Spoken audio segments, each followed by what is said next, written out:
Okay, and I'm very pleased to be with Dan Burisch. There, And just introduce myself.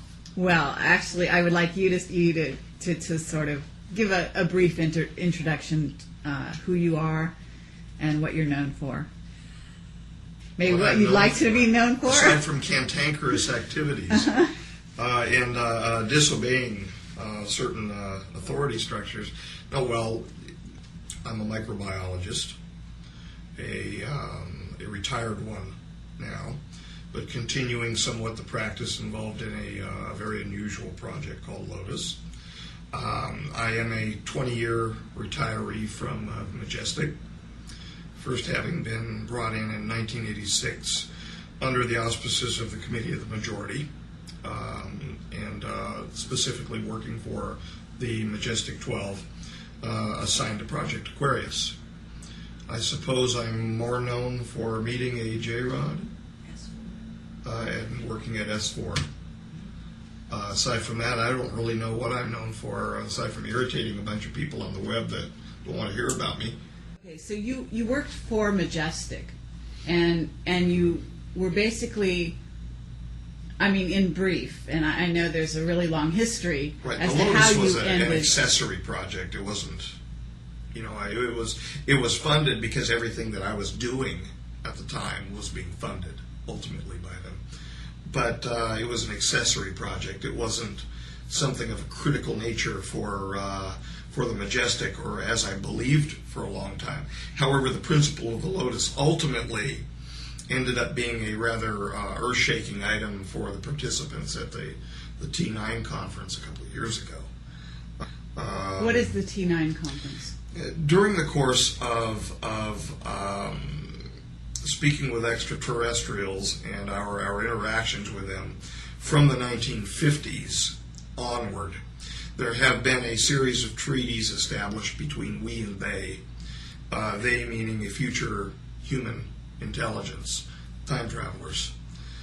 And there have been as a consequence of our relationship with them, there have been more than one treaty system in place. During the last of one of those treaty negotiation and signing times, I had the privilege of being in the presence of the negotiators at the conference, which was held in the state of New Mexico. And there were how many aliens present at that time? There were 2, 4, 6, and a few in the strollers behind the curtains. So we had A few in I'm sorry, what was that reference? They're unable to cope for long periods of time in our atmosphere, I our see. present atmosphere. They've adapted, if you will, to the atmospheres of their particular future timeline, and as a consequence, coming here would be oppressive to them, existing in our standard temperature and our pressure. So they have been provided unique, sealed-off, pressurized systems that they would be moved around in by their attendants, basically on a Segway type transport system, where you can push it and it will actually move forward, very easily maneuverable. I see. So that's what you meant by stroller Right. system. Right. Okay. And so they were encapsulated in their strollers in their positions as negotiators for their time. And Are you saying that these aliens that were present at this conference that happened, this year, last year? A couple years ago, in which they discussed, I'm assuming it was between the Lotus... 2003 and 4. I'm sorry? Between 2003 and 2004. Okay, and they discussed the Lotus project. It was brought up, and in fact, as part of the negotiations, the People's 45,000 group of J-Rods wanted the codes for the Lotus principle added into the treaty negotiations so that they could use it in their own attempts to ameliorate their particular neuropathies. Wow. So They they wanted saw to the use it. value. They saw the value right away. They saw a potential value for it, and they wanted to use it for that purpose. It was my argument that it should not be used for a particular purpose, that this is moreover part of a natural system which has been put in place by whatever God one would want to deign as being the creator of the universe, as part of a natural system and not to be controllable by humankind.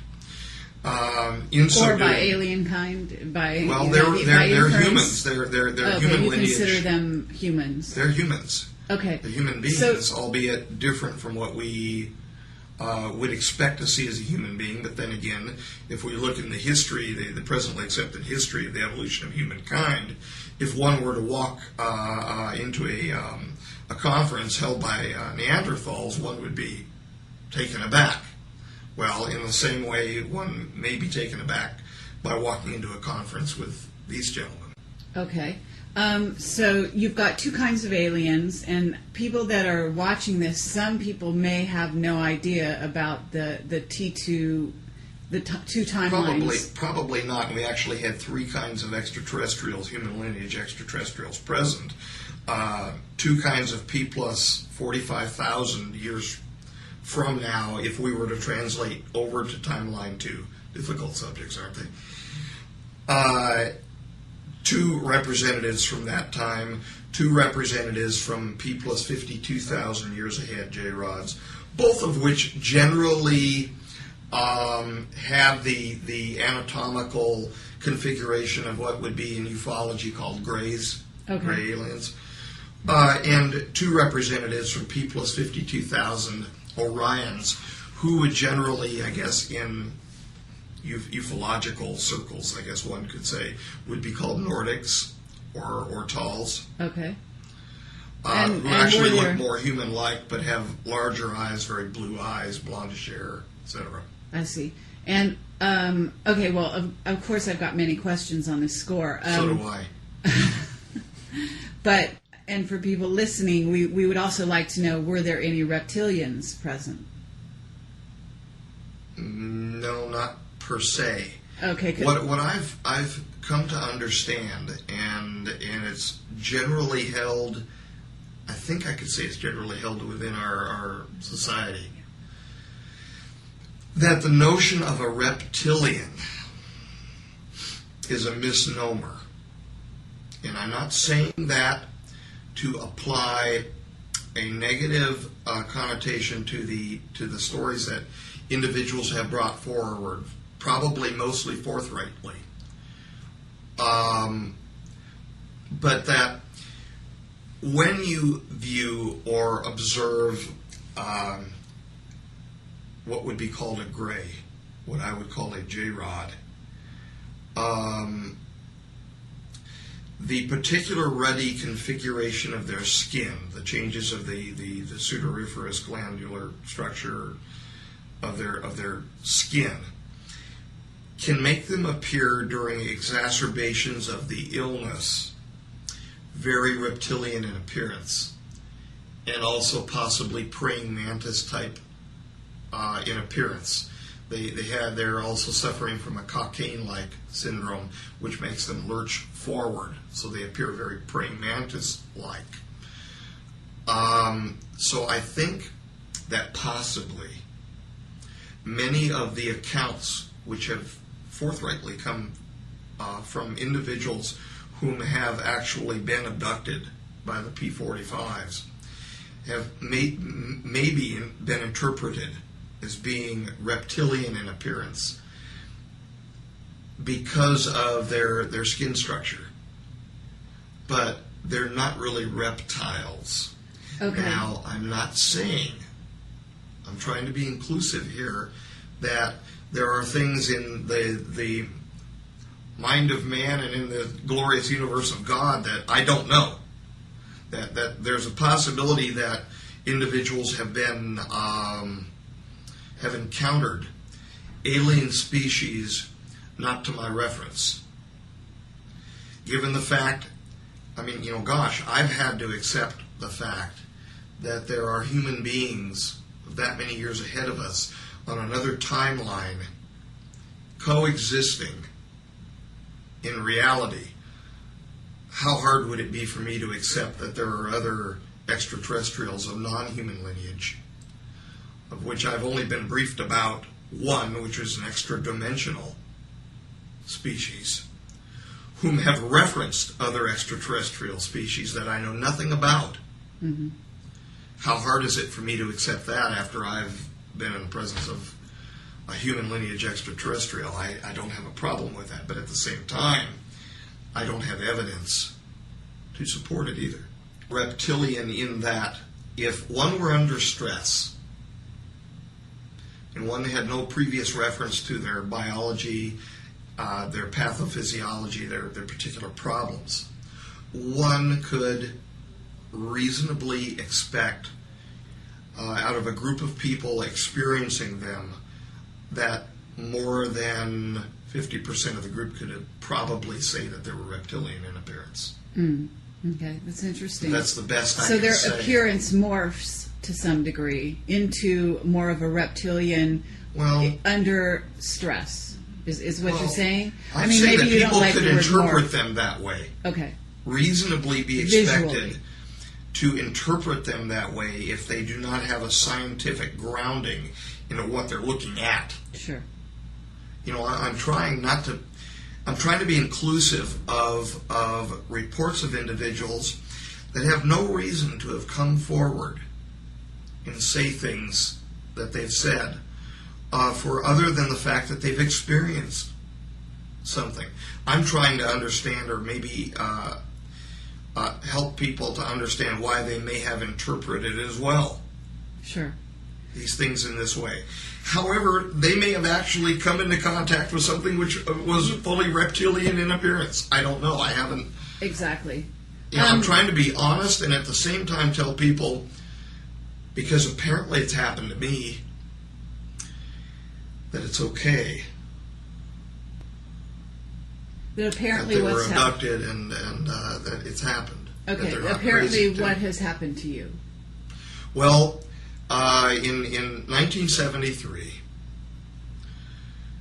I was playing in a park in Southern California in Mayboyer Park, and this is going to probably come out in one or more of the versions of the debriefing with me. I was playing baseball with my grandpa in the park, and I was having him throw me a ball so I could catch it over my shoulder. I was trying to run away at the same time that he would throw the ball so I could try to catch the ball like Willie Mays' famous catches.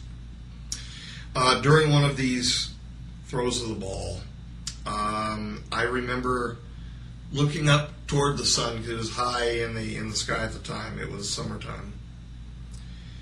And glancing away because the sun was blinding me, looking down toward the grass, which was very bright green at the time, and then seeing a flash where the grass appeared to turn black.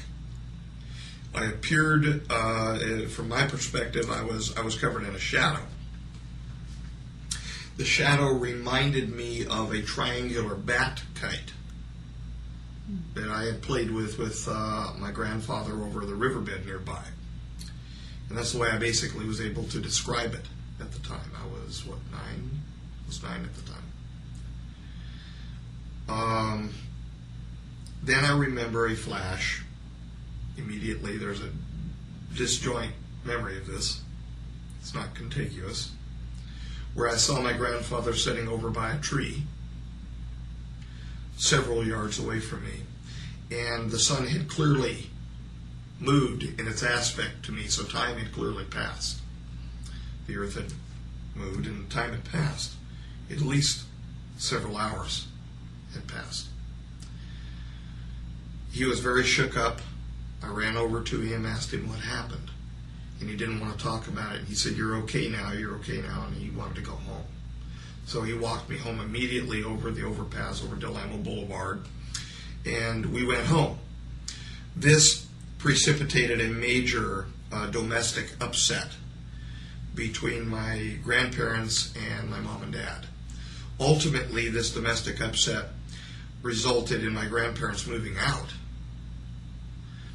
And around that same time, I was having unusual dreams.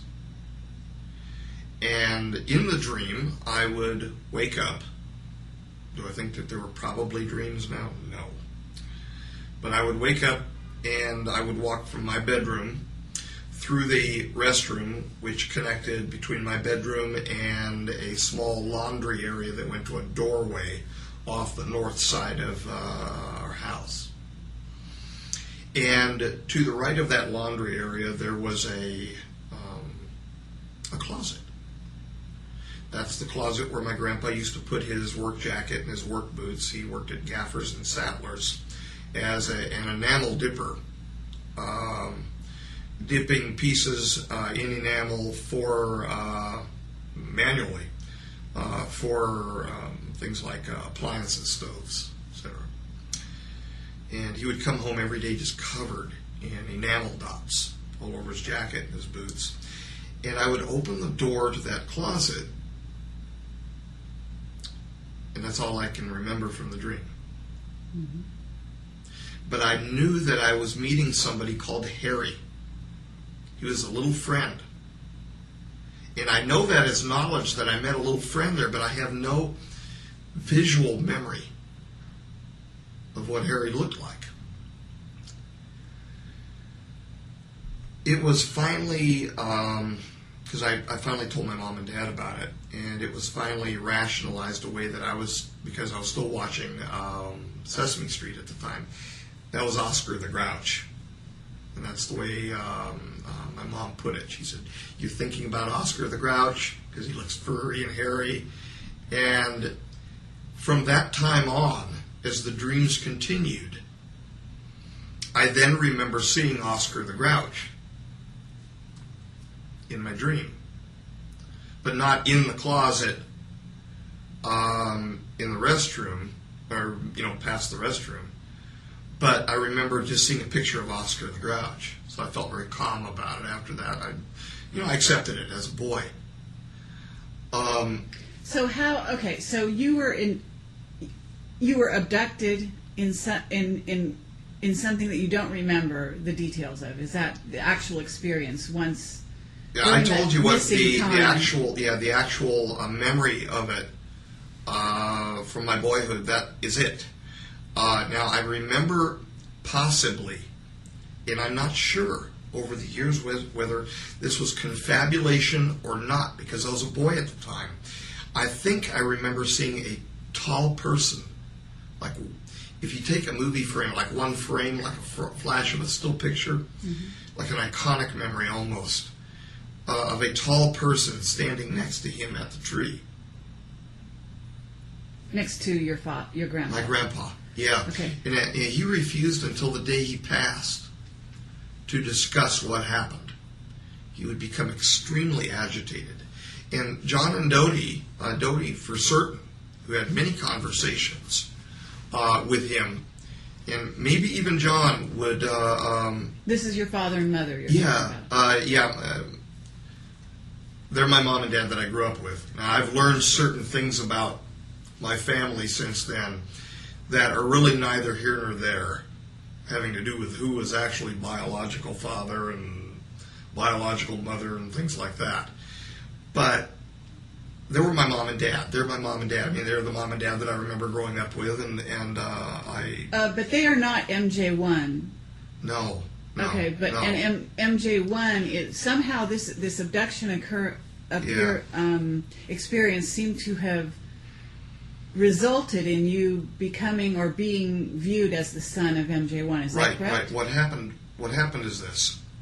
I also learned of what happened to me from Kaela, the J-Rod that I met at S4. He showed me from his perspective what had happened to me in 1973. I saw myself being pulled by my chest upward off the surface of the park. I saw my grandfather going like this and basically panicking, crying, because he wasn't able. My grandpa was very protective of me, and he wasn't able to protect me. And now I understand, God bless him, why he was so upset. The one person in his whole life that he knew that he would protect, that he loved that much to protect, he couldn't at that moment. And I understand why he was so upset. But the J-Rod showed me what happened to me, that I was picked up and that I was laid down on a table in some sort of a craft. And that this craft was a generally chevron-shaped, almost triangular shaped craft. And I was laid down next to a series of young people, one of which was in fact the son of the former MJ1. Something went wrong during the course of my time on board the craft when samples were being taken of me for their studies, and the son of the former MJ1 died. During that time, they put some sort of equipment on me. It almost looked like EEG type, a neural net, if you will, of receivers, probes, electrodes, if you will, on me. And they were trying to save, desperately trying to save, and I could see the movement of the J-rods around this other boy. And I know what he looked like and all of that, because I was seeing it through the eyes of Kyla. They were trying to save him, and he ultimately passed. During that time, apparently they were trying with whatever technology that they employ to save the boy by storing him. That Kyla was with the P-45s at the time. These were P-45,000 J-rods. And they looked at us, and they look at us as no more than containers or cylinders, almost like beakers full of material, of electromagnetic material. And so they were trying to store his energy, if you will. Right. Marcia suggested the word vessels. Right. They were trying to store him for a while, I guess, in me. Now, my memory of myself at the time was a rather dull boy that liked to play baseball and with G.I. Joes and things like that. The record of me at the time was that I had an okay acuity in science. That's what the elementary school teachers were saying. I don't remember having acuity like that in science. And there's a disjoint in my own story of myself because of this. Because after I was put down back in the park, over the course of the next couple of years, there were changes in me. But then again, there should have been, because I was growing up. But there was a substantive intellectual change in me, where I was no longer interested in those same things of my youth. Was that maturation? Probably some of it. Was it a change as a result of what was done with me on board the craft? The Majestic thinks so. Thinks that it had something to do with that other boy, because that other boy was known as very bright in the sciences. And all of a sudden, true enough, I got a hankering for Erlenmeyer flasks and boiling flasks and microscopes that I had never had before. Okay, but... And I've possessed ever since. On some level, the MJ1's son that was on the craft next to you, that possibly you received a soul transfer from, is the MJ group had to be cognizant of what was going on. In other words, they knew that had happened, and they knew during the time. He's admitted to me that they knew that had happened at the time. But in other words, was this so you were chosen in a sense? I believe that I was. The only evidence, I don't know. Sure. I don't know. The evidence that I have was that I was, from hearing about the sampling program, was that I was picked up as a random population sample.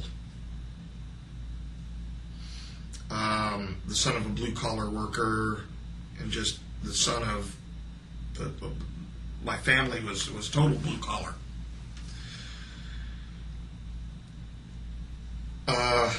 But there are a lot of coincidences that suggest that people were moved into a place to later teach me that happened before 1973. Can I put my finger on that and say, oh yeah, they knew what was going to happen to me and that I was going to be picked up? I can't say that because I wouldn't be honest. But I get the feeling as though, Marcia has held up 2 letters to me, LG, for looking glass. Oh, I see. I see. I'm sitting here in the presence of an individual that actually knows more of the truth and cannot tell me, for whatever reason, more of the truth about what's happened to me than I know. Okay. She's just held up the letters LG for looking glass. She's indicating to me that they knew. In other words, and looking glass is the ability to look into the future. So what you're suggesting is that machine for that use, yeah. MJ12 was using looking glass, perhaps saw that the first son of MJ1 was going to die, and planned to groom you to carry on. It's possible. In his place. It's possible. Mm-hmm. But I've never been told by them that. Did J-Rod's... Excuse me, but the hints have been, forthcoming that is the reality involved. Because, even, and I don't know for certain that he was ever read into the program. God bless him, Jim, my mentor, Dr. Jim Reynolds. He was moved into places that almost set him up perfectly for Dodie's call, my mom's call that day, to talk with him at Long Beach Memorial Hospital. And she has since admitted, she admitted to Marcy that she received a sum of money.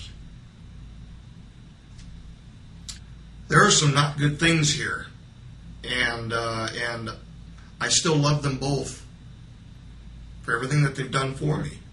But yet, there's an incompatibility now because I'm still the 8 or 9 year old boy in their eyes that they're willing to try to take sovereignty away from. And it produces an incompatibility in the relationship.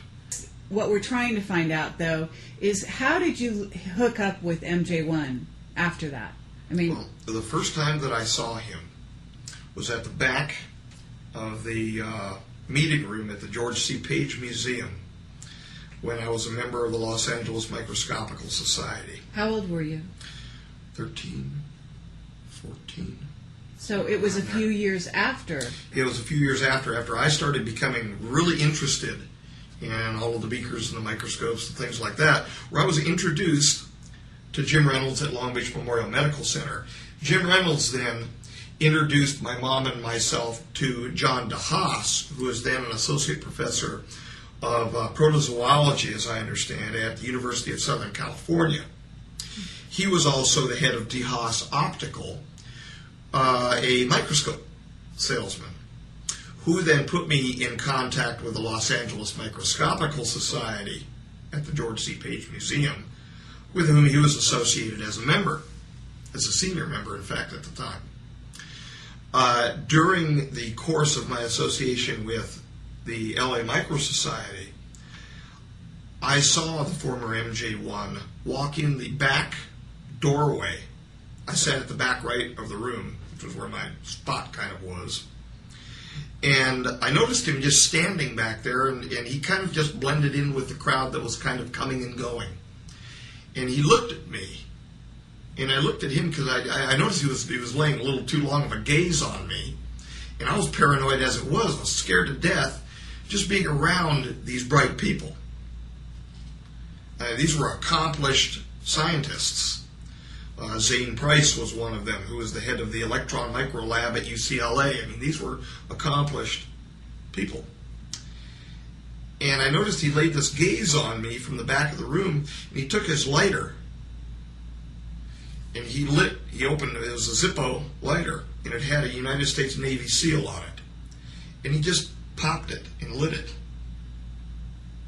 and closed it up, and walked out the back door. I had no idea who this dude was. Scared to ask anybody because I didn't want to look stupid. I was a geeky teen.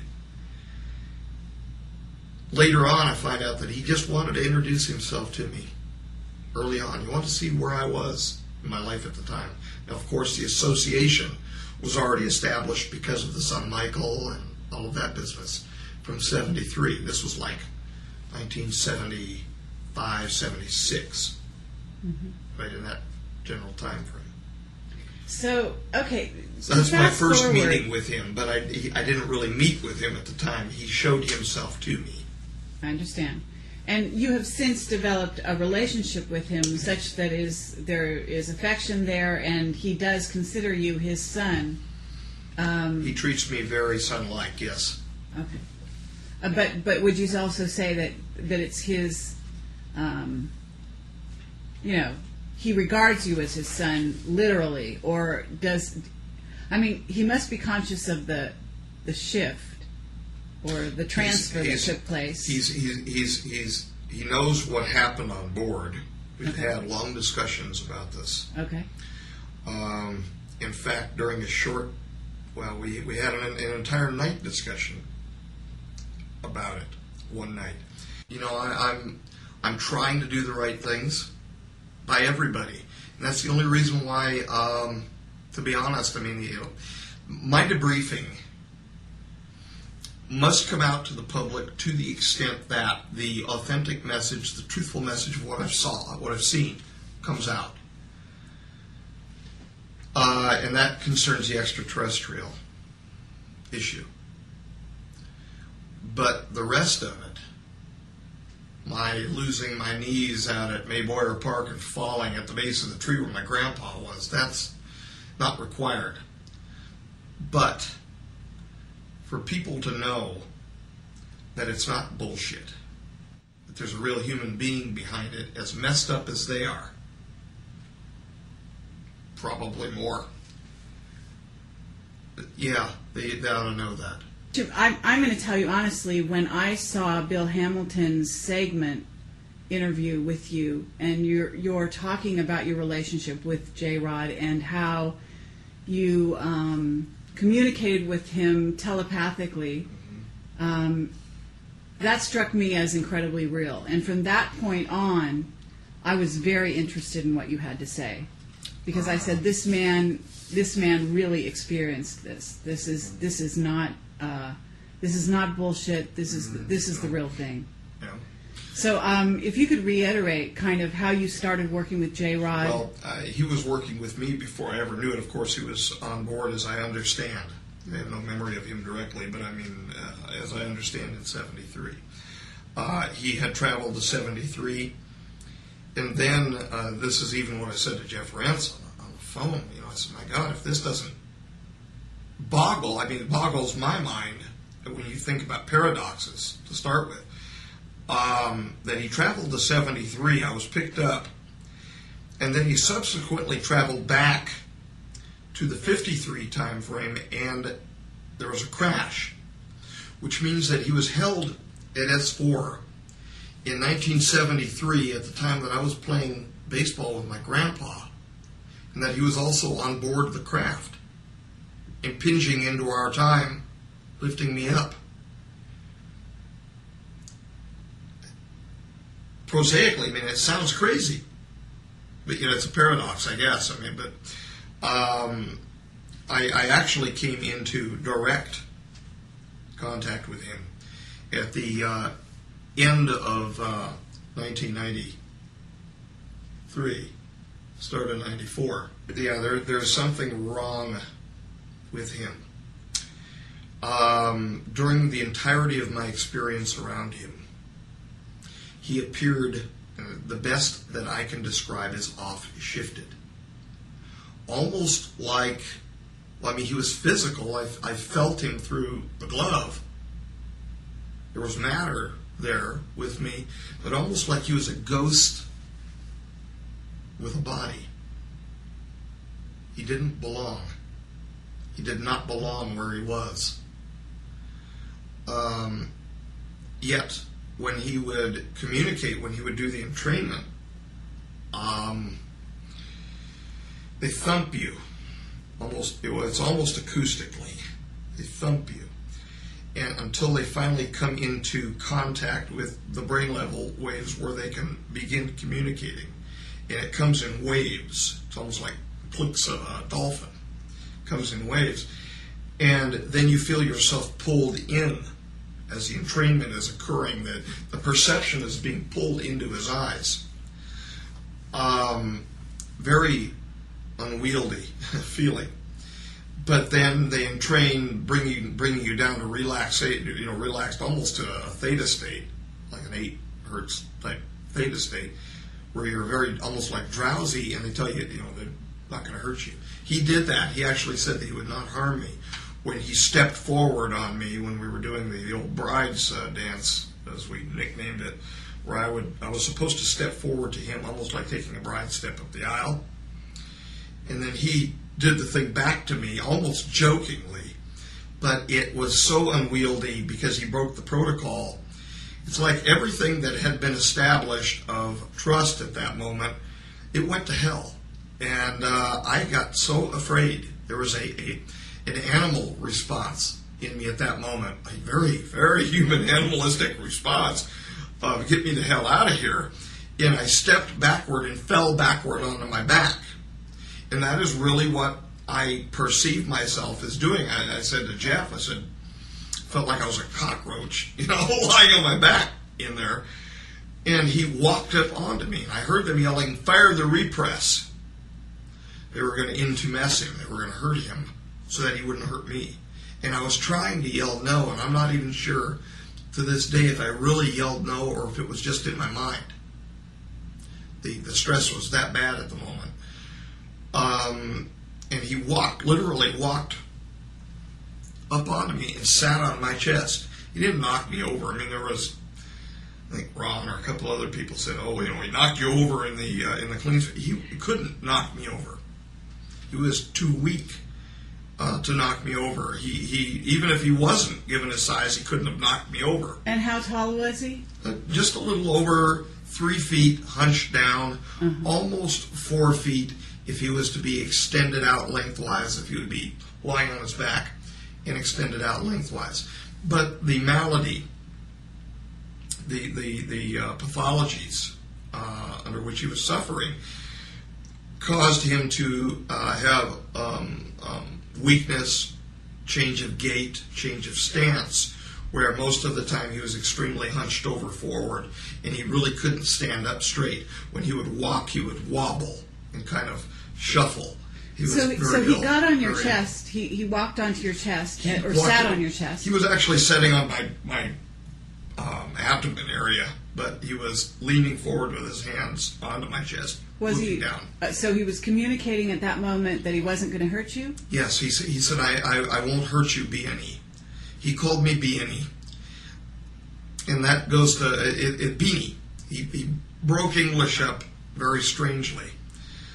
And you heard this in your head, I'm assuming. I heard it in my head. It wasn't out loud. No, I heard it in my head, in my own introspective voice, but clearly not coming from me. Mm-hmm. You know the sound of yourself when you talk to yourself, self-talk. It's the same sound, except it's the wrong linguistics. It's the wrong wording. You could tell it's not you. And initially, when that happens, too, there is from my perspective, initially when it was happening, there was a very panicky feeling. But, of course, that initially happened when I was part of the B unit team when Stephen was still going in to the clean sphere. He looked at me through the clean sphere and spoke to me and said, "I remember," and hello. Meaning to he, the person who it was, you call, what is his name again? the J-Rod looked at you. Kaela Looked at you when Steve was in the clean sphere with him. He turned around and looked at you. Yeah, he turned around and looked at me. I was part of the B unit team to start with. In fact, that was going to be my actual occupation in there, was assisting the chief scientist in going into the clean sphere, until he identified me as somebody, I guess, special to him, Kaela, and he wanted me to be the person to go in there. That's why I was promoted ultimately to the working group leader in there, because I didn't have the background, did not have the seniority, and it was not my place. But that's why the promotion happened. It was Okay, one of those, so well, to a lot of go back- promotions happen in the world, I think, but but to go back the to Peter where principle. he went onto your chest. He told you he wasn't going to hurt you. Did they actually zap him then, or did they? I don't believe so, because I would have felt he began to entrain me immediately and strongly, and he relaxed me. The enkephalins, the endorphins were going big time. They entrain on several levels, and they're able to relax you by actually flooding you with natural opiates. Mm-hmm. Like a runner's high. Right. So what happened after that? I'm assuming Or you the got high to that you receive as you're going through natural death process. Mm-hmm. Yeah, when you naturally kick out the, Yeah. But okay. But what happened after that? After that, I began to sink away from what was going on in the clean sphere, and with the panic that was going on over the radios, because I heard them. We had two separate units, an A unit and a B unit on the radio. They were like separate radio frequencies. And I could push the button and talk independently. But they were stepping over each other, screaming, saying, get a secondary unit ready to get me out of there. They were going to enter in to pull me out. And you can't just step in there that quickly. I mean, they've got to suit somebody up, bring them in. And you knew before you were going in there that the J-Rod... we were trained that they were a threat. Really? So that we were not supposed to communicate privately with them or anything like that, that we had a certain job to do and we were to get it done. And that was the scientific job of removing the samples and then the studying of the samples for the back engineering, use of the reversing like chemicals. The idea was to reverse an illness that he and his people have, which is the 52. The 52s, and what we were trying to do initially, jumping off onto the biology a little bit, what we were trying to do is we were trying to actually strip the exterior cytoplasm off from the cells and produce cells which would be independently functioning, then to understand those cells biochemically, genetically, so that those cells could then be re-added as a graft into the J-Rod to attempt to ameliorate the neuropathy. That's what one of the stated goals was. Easier said than done. But we were told, though, that if something would go wrong in there would be no immediate fix. You weren't a million miles away, but you were several thousand when you were inside there. So you were very alone, even though you had radio communication. It was essentially being isolated on the space shuttle, if you will. And not that easy to get you home. Because they had to do all of the repressurizations of the gantry, bring somebody new in, then get you out, then get you detox, the cleansing, the decontamination, and then get you out of there, then get you out of the suit, then give you medical treatment.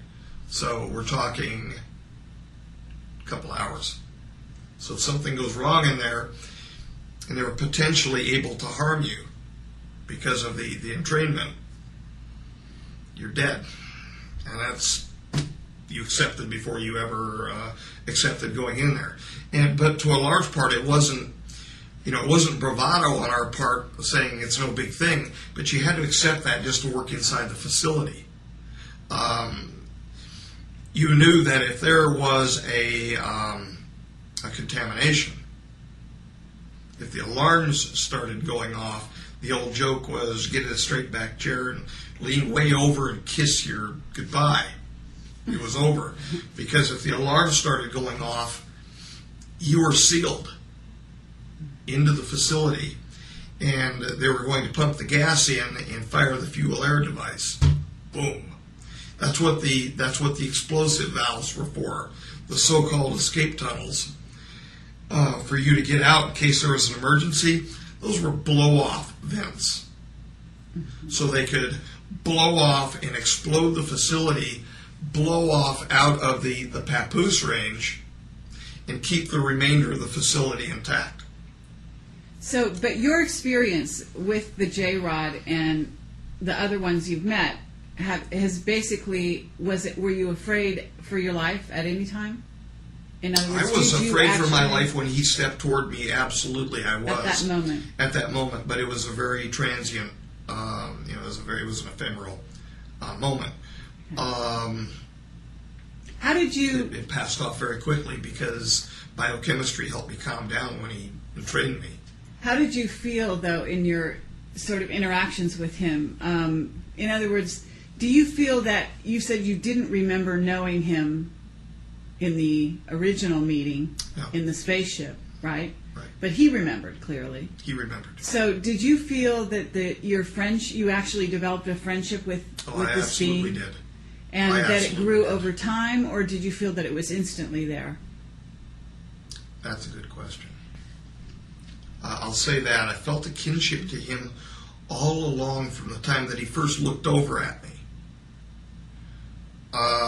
And that may have been a consequence of me being picked up in the park. That may have been. My trust in what he was saying to me grew over time. Because I remember asking you that. Yeah, specifically asking you that. My trust grew over time. But there perhaps was an deeper extant level kinship there with him. And I think that may have started because of the pickup in '73. I think, but I'm trying to surmise it. There was a pickup of the jovial nature of our friendship over time, certainly, because I've got kind of a strange sense of humor, and he was able to be friends with that kind of same weird sense of humor, where he would look over at me, he would tell me that what his behavior was, because I couldn't tell when he was happy or when he was sad because of physical characteristics that easily. You can tell fairly quickly with a human being from now if they're happy, if they're smiling at you. But I couldn't tell if that was pain or what it was on his face until he specifically informed me that that's his smile, that's his laugh. As that grew, and my relationship with him grew, I became more attuned to his physical responses as well. And I think that picked our friendship up as well, because I'm more associating with another human being with the physical reactions as well, in the communication. And they were less so. So that was difficult. That was very difficult until I became attuned, where I became more relaxed into what his physical responses were. When I knew he was laughing after that, then that got me into trouble with the folks in the facility, because I reacted naturally to his physical responses. And so I would smile or whatever over at him, and they would say, "What is transpiring between you two?" I'd hear it come over the radio. Mm-hmm. Sometimes I would out and out lie to them and say nothing, because I was afraid. I had a fear of losing his friendship too, because I wanted to learn more from him. And so I was willing. And these are the same people that will point a gun at me with very little compunction against it. I was willing to befriend him too, because he was a captive there, as I was feeling too a captive within Majestic, because I had been brought into a program that I had no clue before what I was being brought into. So I felt kind of trespassed against too. Mm-hmm. So you had a camaraderie in that sense. Yeah, we were both prisoners in our own right. Did you think that he had the ability to protect you? No. In fact, it was, if anything, it was the other way around. I was covering for him, and a lot of his anger, because he had anger in him too, and pain, and anger as a result of pain from the samples being removed. I was covering for him by not telling them of the anger, because then they would have followed an operant conditioning protocol that had been set in against him to penalize him. So I was actually protecting him. So, but did Who's a human being, for Christ's sake? I mean, if you get stuck with a needle enough times, you get perturbed. And when you're being treated like crap on top of it, a prisoner is a prisoner. In what way was he treated like crap, as you put it? If he wouldn't respond as they told him, they would fire a repress valve and change the pressurization in the clean sphere, causing mild to moderate intumescence, a change of pressure in his skin, because he was of lesser density, physical density, as in weight per volume, that density. And the reason why I'm clarifying that is I've heard a lot of new agey comments about fourth density and fifth. I don't know about all of that. As in weight per volume type density, he was less dense physically than we were. His bone structure was less dense than we were. So when they would fire the repress valve, or they would intumesce him, it would cause him great pain. And I was screaming no, and I think, the time that he stepped up onto me, I think they thought the better of it at the moment, because he was clearly in training me at that moment. So if they would have fired the pressurization at that point, I would have felt the pain that he was feeling. And it Right, maybe even because killed me, I don't know. You developed from what I understand, you developed, like the movie E.T., you developed the ability to actually feel his pain. Well, it wasn't even developed. It was immediate. Oh, it was immediate.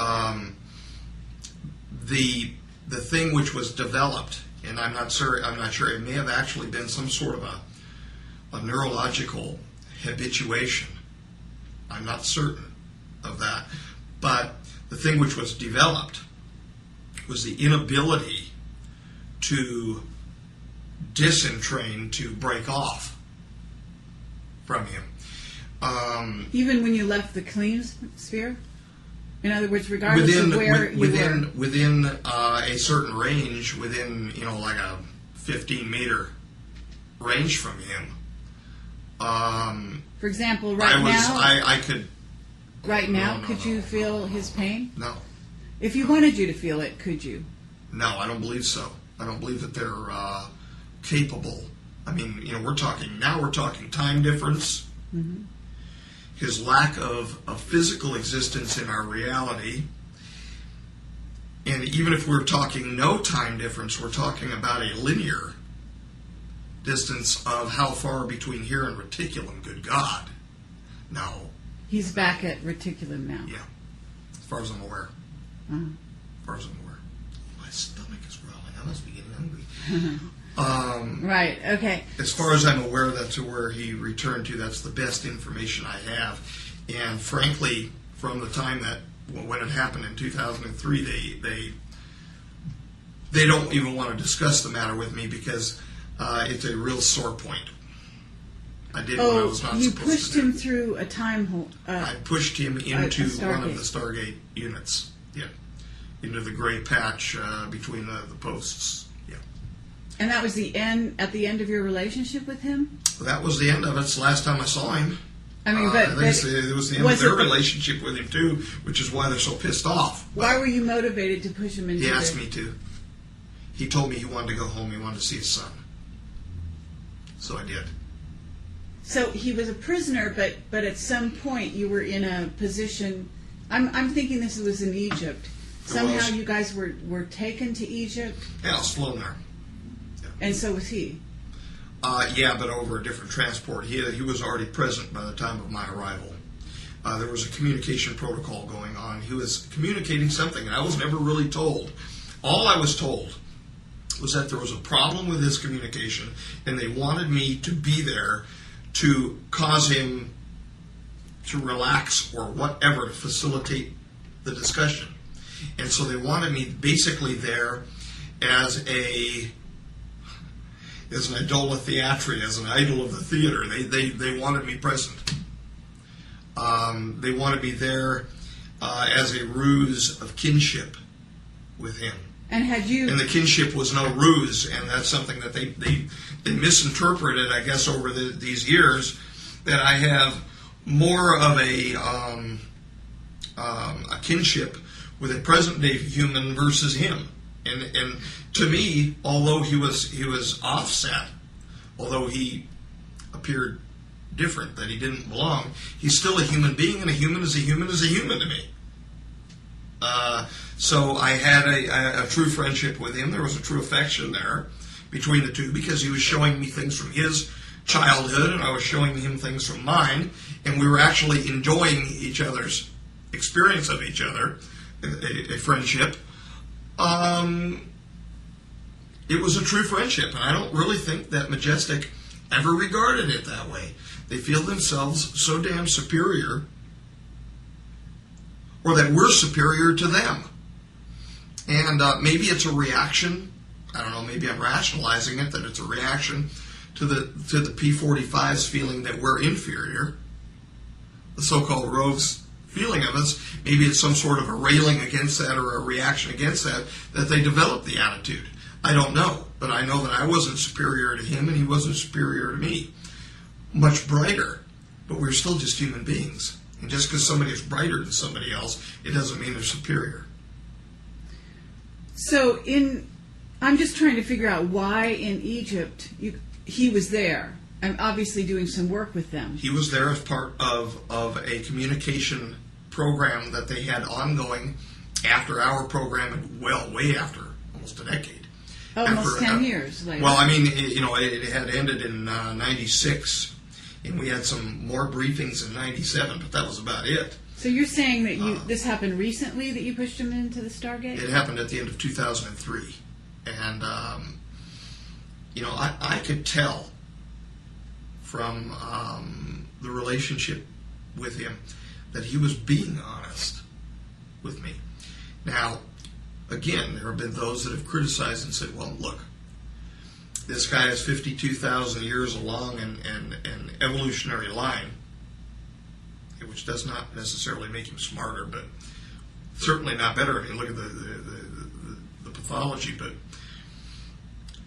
that he had the ability, if he was a human being, to lie. Mm-hmm. Yep. And we talked with each other about lying, and Majestic never knew that. But he told me about things which would be happening in the future, generally inconsequential things. And then there were some very consequential items. But some generally inconsequential things that happened subsequent, which told me not only was he from the future, that he had access to future material, because nobody could have predicted conversations, but that he was being honest with me as well. I could feel his heart. And that's all we can really do. You know, they turned it into a joke on Coast to Coast. The Coast to Coast AM Challenge with Bill Burns and George Norrie. Will you step up to the plate and take this polygraph exam? No, because a polygraph doesn't work.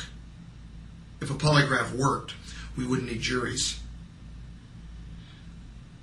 We judge other people, other human beings, by their honesty, by empirical data and evidence as well, but by their spirit as well. And the spirit that I judged him by was what I was feeling from him, from his heart, from his mind. And I judged him by his relationship with his child, by how he regarded his mother, by all of these things that we choose to regard in the human family to make decisions about each other. the same things. I mean, these common things were still present. So there were many uncommon aspects to their society, to the negating of emotion and the negating of personal names out in society, but still being carried within families. There was a common theme to the human family which was still extant in his time, and I used that as part of my prudent discernment of him, or God, I hope it was, that he was a good human being. So you assisted him in going through the Stargate. I pushed the Segway type transport set on the stroller. They looked like bell jars almost, over the top of Segway type strollers, where you could, almost waist height, where the bar was, where you could push it in whatever direction, and it took very little effort to move it. And he asked me to go home. So you pushed him, and I did. What happened to you when you pushed him? I pushed forward, then the next feeling was a feeling of numbness. For a brief moment, I thought I really screwed up, maybe killed myself or whatever, because I literally felt numb everywhere. Then I remember a flash of gray, and then I was seated, coughing, on a block about 20, 30 meters away maybe. And I had people rushing up to me, still over dramatically, actually cocking an automatic firearm at me, screaming at me. And I was grabbed, picked up from the block, and taken over and said, you're under arrest. And I committed a violation of the protocols, and I was being threatened with weapons to my head and things like that. So how did what did he say to you? And are you a spy? And they were just acting paranoid. No, I wasn't a spy. I just shoved him into the Stargate, and he went bye-bye. And that's essentially what happened. How did Majestic react after that to you? Very angry, including the people with whom I'm the closest. Save the one present. Very angry toward me. And how do they act? How does Majestic act when it's angry? I guess this gets back to haven't you been tortured? Isn't this right? I don't call it torture, aside from the fact that I've been falsely imprisoned. That's torture. I was, for a couple periods of time, put at S4 in level 3 and basically told that's where you are for now. Level 3 meaning, was it a cell? No, it was one of the rooms, one of the small suites, if you will, which were originally put in. There's 12 of them in this trident.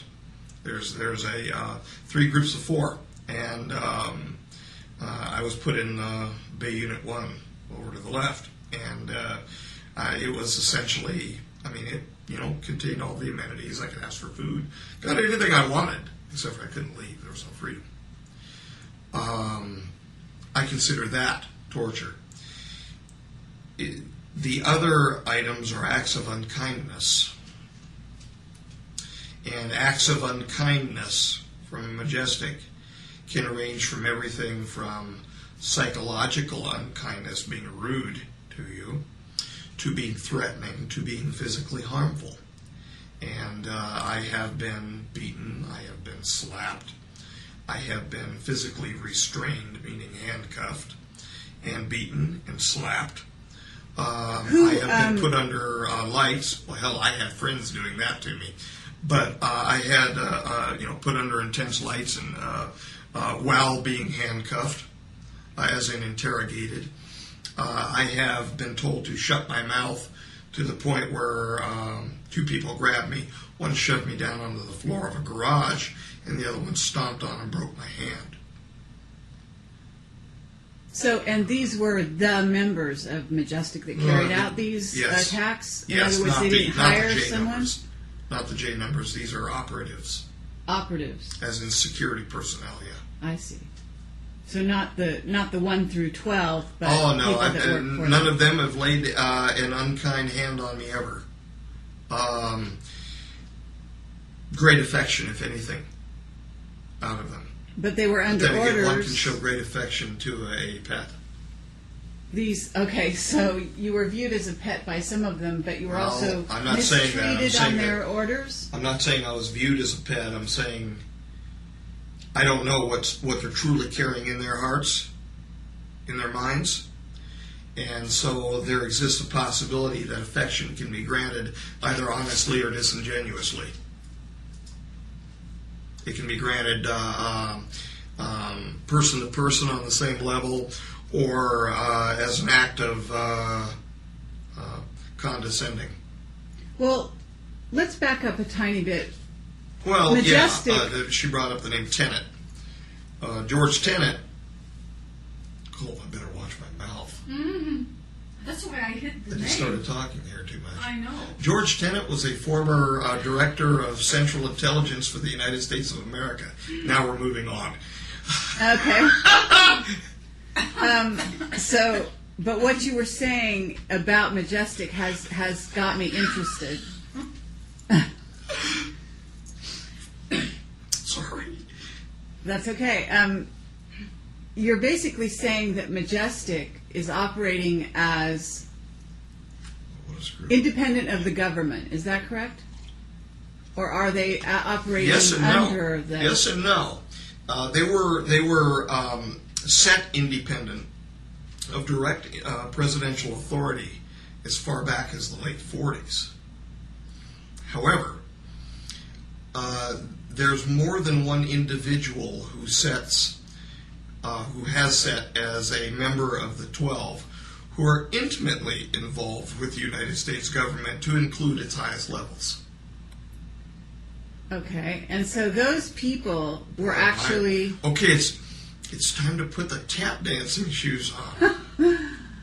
Okay, those people were actually ordering you to be, as a result, let's say, of this sort of overstepping the line, pushing J-Rod into the Stargate. They were ordering you to be sequestered, to be beaten or harmed in some way. By the time that happened, all the beatings happened prior to that. By the time that happened, there was basically, they didn't know what to do with me. It took everybody so by surprise. Me too. What I did. They didn't know what to do. And so they really didn't. I mean, I got hauled around there at the site for a while, and I got hauled back here to the U.S., but I was basically, after that, just told to go home. They didn't know what to do. So is this why you've been released from Majestic, is because of this incident? No. It was coming near the end of my time, my usefulness, basically, anyway, aside from being almost an elder statesman with them, because I'd been around for like 20 years. My physical condition has gotten worse. I'm not well, physically. So I would not be of any use inside of a laboratory. Okay, but why is there... I understand that there's been some kind of adjournment. There has been. And now there's a new body, and it's not going to be comprised of the same people as the old body. True.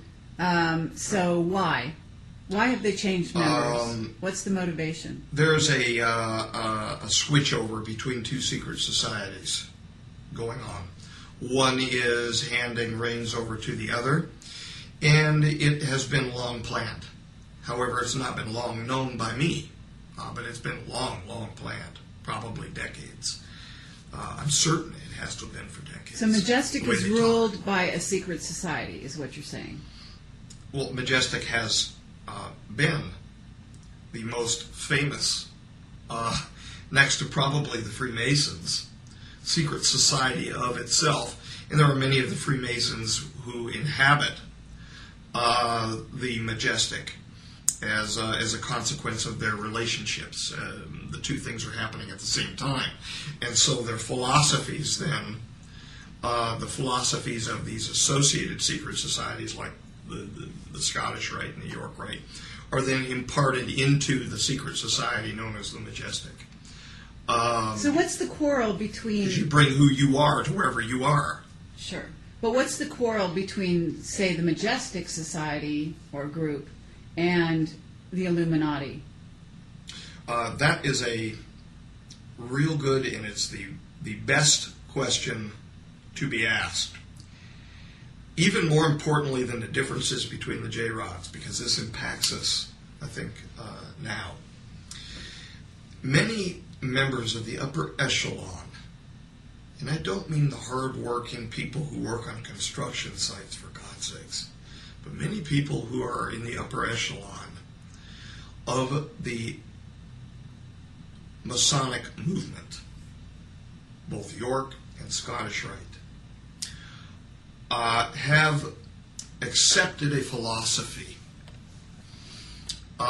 which is Luciferian in context and history.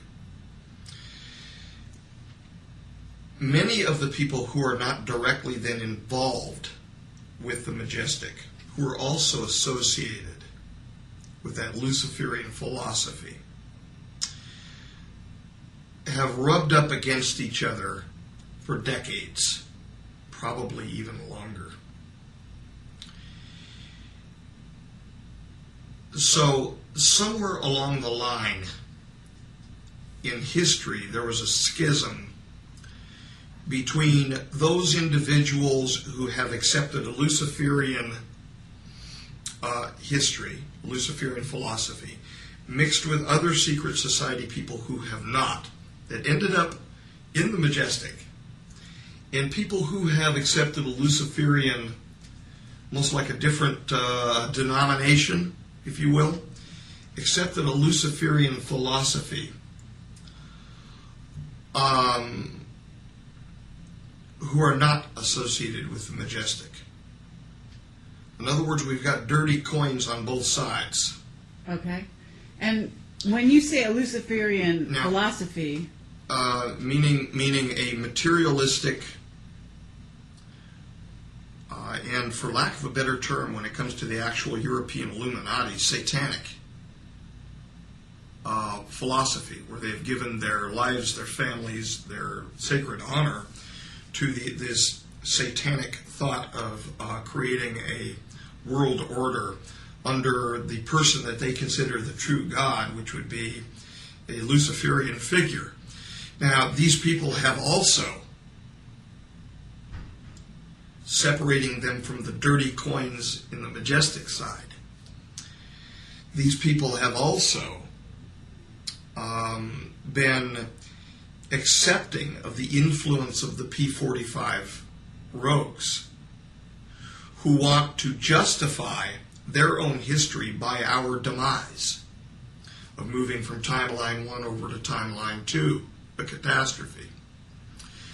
And so the differences between the Majestic group, some of which there have been these Luciferians mixed in, and the true Illuminati group, and they're not even really true Illuminati. I mean, that's a word that comes back meaning enlightened ones, and these people are not enlightened. They're simply under the influence of a false light. That the differences between the two then have raised itself to rancor, even though they share much in common with each other. However, on the Majestic side, you have a lot of God-fearing people too. A lot, and I'm not talking about specifically here the 12. I'm talking about the line people, the people that we've worked with. Good people to the bone, to the soul, who want nothing but good for the world. So basically what you're talking about is there seems to be an alliance between, for lack of a better word, the so-called Illuminati group that is satanic followers, and the P45s, what you call the P45s. Mm-hmm. And the Majestic group, which, even though it has some members from the Illuminati, basically is siding with the P-52s. Yeah, I wouldn't really call them I would say that they are Freemasons who have accepted the Luciferian influence. In other words, I personally disagree with it. Mm-hmm. The Luciferian influence, but are still acting as good people. For the benefit of humanity. For the benefit of humanity, exactly. Level. And then there are some that I've interacted with who are involved with the so-called true Illuminati in Europe that are God-fearing people too. There's dirty coins and there's polished coins on both sides. However, the dirty coins make up the vast majority of the group on the European Illuminati side. Okay. So now let's get to the timelines and explain just briefly, since this gets over into the future and 2012, what the P-45s, meaning they are from the future 45,000 years ahead of 45,000 years ahead on a separate timeline than what we are presently on, or a timeline that we could transition over to from where we are now. So, if we are to accept that we transition, God forbid, from timeline 1 to timeline 2, they would be considered 45,000 years and 52,000 years, respectively, ahead of us. The individuals who dumped near Roswell, New Mexico, back in the 40s, were approximately 24,000 years ahead of us in timeline 2. And that was a mission return, an Earth-to-Earth time travel mission. That we're on timeline 1, I'm assuming you're saying, and we're headed for 2012, and theoretically a catastrophe that may or may not happen. Right around now, yeah. Right around now. Yeah. And this catastrophe, has this got anything to do with Planet X?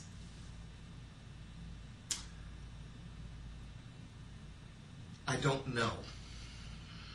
There is the most honest answer I can provide you.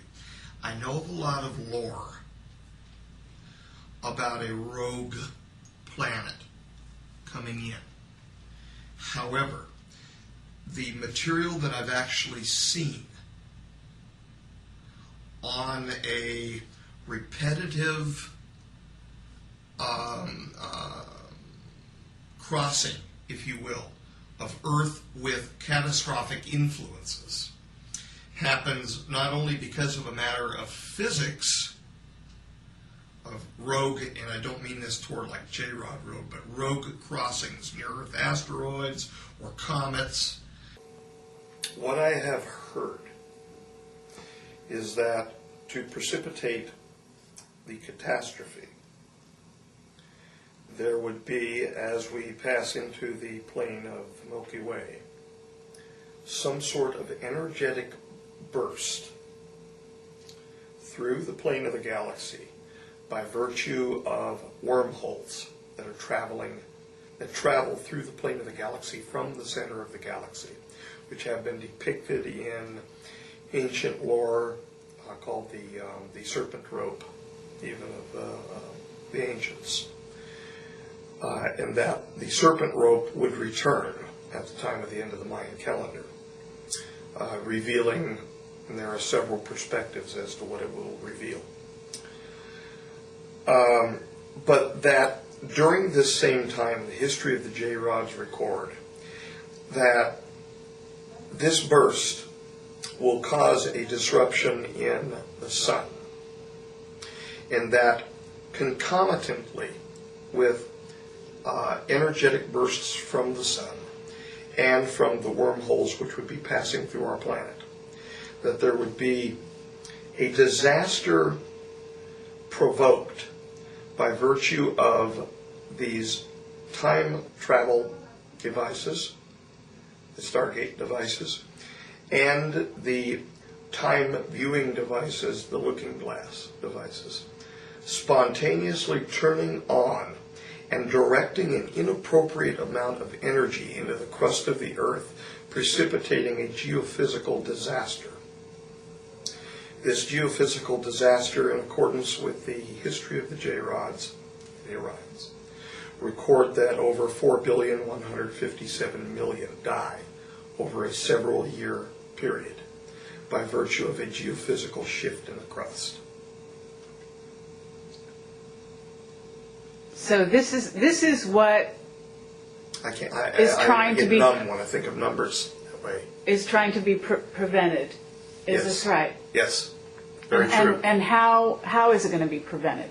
By the disabling and the destruction of such technology, that we will naturally then pass through this serpent ropes. The bursts will occur, whatever that means. I don't know, I haven't physically seen it. But the bursts will occur, and there would be an imparting of energy to our planet that will gradually, naturally cause changes in the human species and the life on our planet. And that these changes would be positive changes to our people. And I frankly think that it's already happening. There's a rise worldwide and I don't think it's just given the size of the population increase. But there is a rise in very spiritual, talented people. There is a rise in savants, the indigo children. It's definitely, from what I've seen from reading about them, a real phenomenon. These children are of a new time, and I think they're of the timeline time. We're seeing, I think, in these children, these great kids, an expression of what we will be in our own future, our next kind of step ahead. You're not looking millions of years ahead or anything like that, but our next step ahead. And it's a wonderful rise in consciousness that I think will precipitate the next renaissance for our people. I see it happening. The numbers that we received before the looking glass was shut down, dismantled, was that there would be a 19% probability with an 85% confidence that the disaster would occur, that there would be a transitioning from timeline 1 to timeline 2. But that then means that there's an 81% chance that it won't.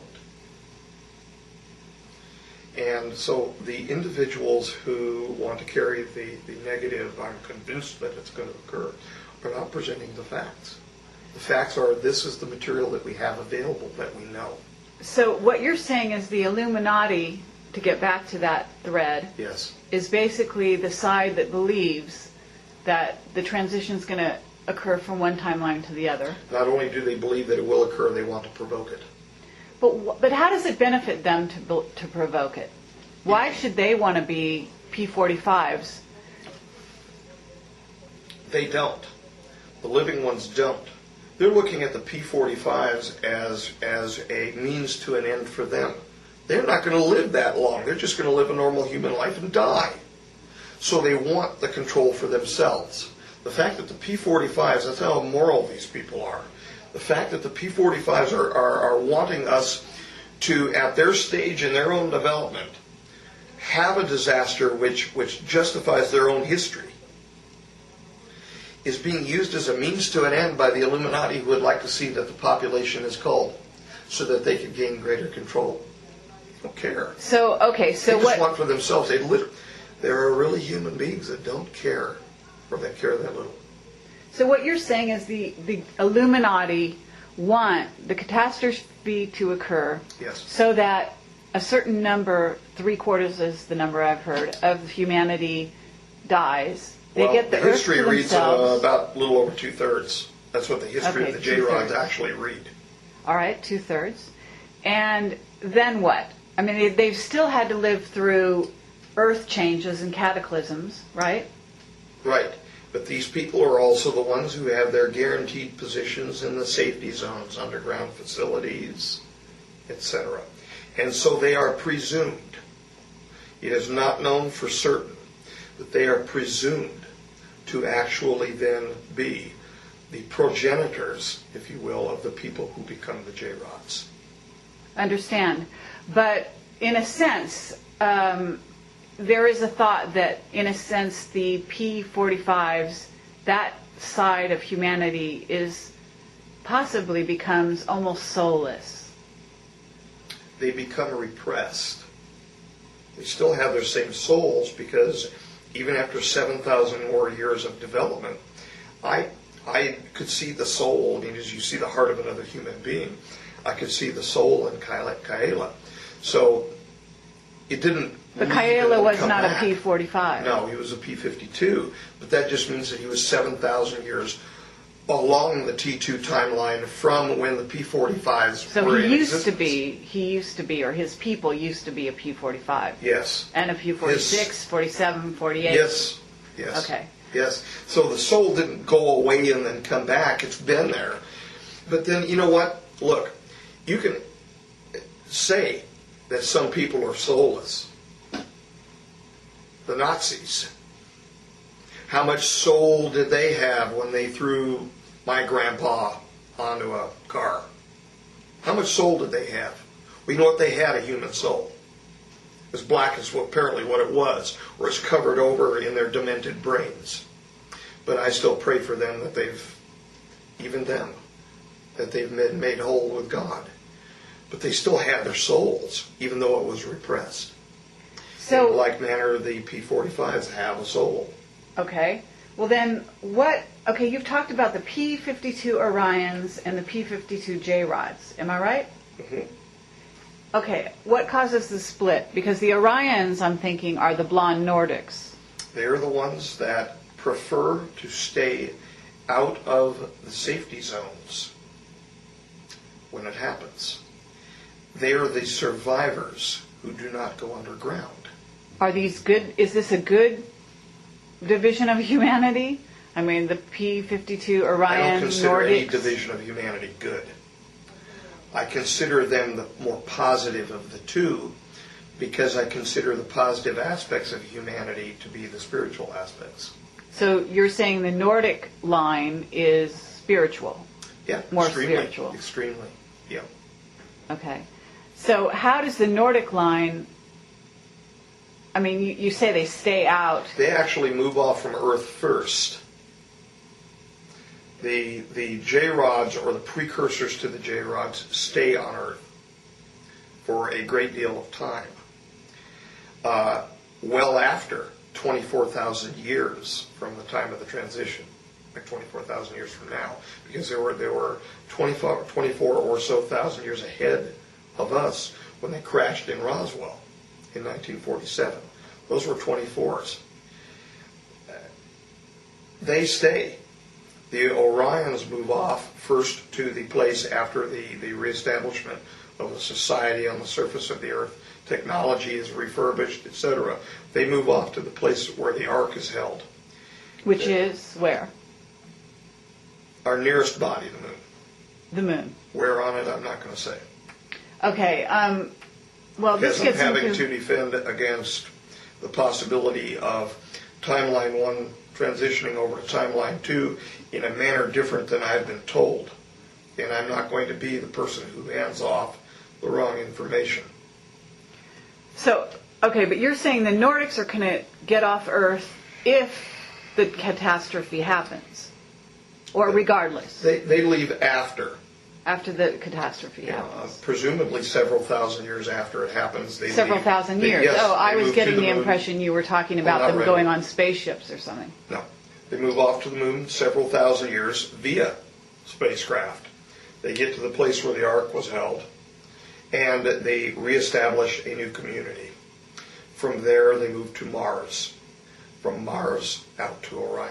So Talking a lot of time here. the face on Mars, is this, are we looking at something that was left behind by the Nordics? Mhm. So we're looking As best forward. as I know. we're looking forward to our future when we're looking at the ruins. Yeah, we're looking at a paradox of their ruins, which they left on another planet. In our future. In our future. In our possible future. Yep. Okay, well, to come back to this She's future... actually got the best command of this information of anyone in the public with whom I've spoken. I know. Thank you. That's a very sweet thing to say. It's honest. Thank you. We've got I'm getting another question here from our small audience, and I must say that Bill Ryan is... Bill O'Ryan? Ryan? Bill Ryan is also sitting with me and listening to this amazing information and asking some good questions. When we're looking at Mars, are we therefore looking at the future? Now the question is this. I don't understand that. The question of the day is that what is going to happen? What is going to happen when the transition occurs and we either continue on one or, God forbid, number 2 happens? If number 2 happens, we're not going to be worried about Mars. We will have much more important things to worry about at that moment. Let's say, God willing, and I think we will, remain on timeline 1. What's going to happen with our imagery of Mars? I think we'll probably remember taking images of these anomalous structures. And there have been some anomalous structures imaged on the moon as well. So I think we're probably going to remember that. At least I think so. If we don't, it's not going to matter now, is it? So what you're saying is we're going to go back to the idea that there is no face on Mars. Or there will be a face on Mars, and it will be presented to us at that moment as something different. Maybe the bricks will turn to rocks. And we will get there and find out that all of these beautiful ruins, including the scorpion. If you don't think it's a scorpion, tell me what it is. Okay, I'll show you the images from Star City on the top of this pyramid. If it's not a scorpion, tell me what it is. But perhaps we're going to get there and we're going to find out that all of this presumed architecture that we are seeing by virtue of the geometry that we're attempting to apply to these images is nothing more than rocks. That we've never been there. Because at that moment, because we had not transited over to timeline 2, that we have never visited there until we finally put, quote unquote, man on Mars. But there's a profound paradox here. Because there is.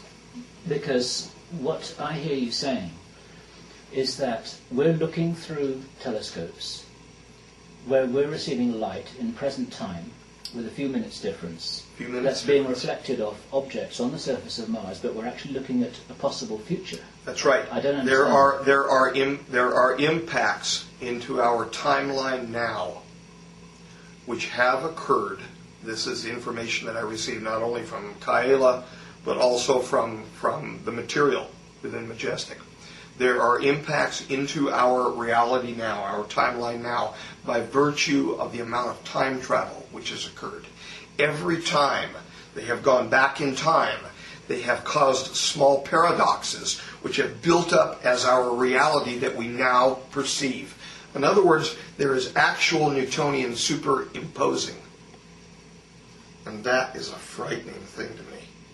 So it's almost like putting money in the bank, though, every time they come from the P45s, in a sense. Their timeline becomes... as creating a larger heap of manure. Well, okay, but emphasis appreciated. However, nonetheless, it is like a deposit towards the actual occurrence happening. I don't know. They are agents of change, in a sense. They are agents of change, as all human beings are agents of change.